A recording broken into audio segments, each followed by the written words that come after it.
When you're looking for a service, you're going down Google and calling 5 people. If you apply for 10 companies and only one says, "Thank you for applying, we're getting it right back to you," which company looks the best to work for? Yeah, exactly. Somebody who's on the ball. Okay. So respond in minutes. Now, it's hard to do because we go through 3 or 4, applications a week, 3 or 4,000 applications a week. We have to go through 200 applications to find a guy. So the reality is, what owner or person in office has time 24/7 to call these people back right away? It's just not realistic, because again, there's an average of, I think, 200 applicants every time we hire a person. Okay. The next one, selection process. It's key.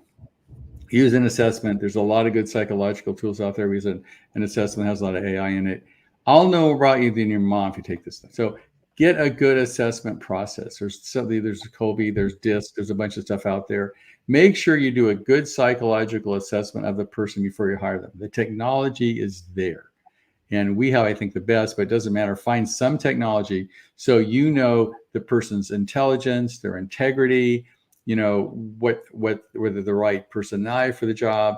Do a really good analysis of that. And it's, people just don't use the tools, and that makes it really hard. The next one is, after you do a good analysis as far as an assessment goes, do a video interview. We have video interviews that we do for everybody, and we structure those video interviews depending on each person.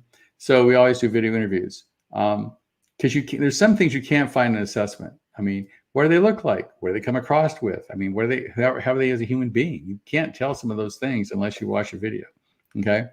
And then always do reference checks, because, I had one guy that hired a bookkeeper, embezzled him, hired the next bookkeeper, embezzled him. And he went to the DA's office, and the DA said, "Look, didn't you realize a bookkeeper you just hired got fired for embezzlement?" I mean, come on. Right. So it's like, do reference checks and background checks. Okay. Yeah. So if you do all those things, you're much more likely to find a good person. I think there's lots of great people out there. As I said, we generally don't have problems in finding good people because we follow the process. But most contractors literally don't have time to do this. And even if you give them the tools, that's why I did this company, because even I give you the tools, I'll give you a good assessment, good how to do all this stuff. They don't have time to do it. It's like a half-time job for anybody, at least. And when we have got a client, there's 4 people on it. It's a recruiter. Well, there's a person who scans resumes 24/7. They have an assistant. There's another person that does all the applicant-facing stuff, makes them take the assessments, calls them, make sure the applicants know we're interested in them. That's the account manager. And then there's a specialist you talk to every week. So we have 4 people on the team just to hire for a guy, right? Yeah. And can you picture in your company, who in the heck's going to do that?